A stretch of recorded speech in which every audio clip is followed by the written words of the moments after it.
And if you see the work here, ఇక్కడ ఒక big TV unit అనేది ఉంది. అండ్ ఈ బిగ్ టీవీ యూనిట్ వచ్చేసి ఇక్కడ మనం marble back framing with golden T పట్టి తీసుకున్నాం. అండ్ కింద వచ్చేసి base unit with profile shutter. The top unit also we have given here profile shutter to showcase any items. And here this is one long profile glass shutter.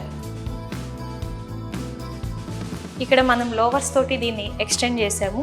And with arch we continued this wooden framing with arch. అంటే ఈ would colour ఏదైతే ఉందో ఇది continue చేసుకుంటూ దీనికి మళ్ళీ మనం lighting ఇచ్చి ఈ ఎంట్రన్స్ ఆర్చ్ అనే దాన్ని మనం ఎలివేట్ చేసాము. అంటే this is a partition between dining and living, రెండిటికి పార్టీషన్ అనమాట. ఇది కొంచెం బాక్స్ లాగా తీసుకొని కొంచెం స్టోరేజ్కి ఏదైనా ఉంటుంది. అండ్ నెక్స్ట్ వచ్చేసి పీవీడీ తీసుకున్నాం అనమాట.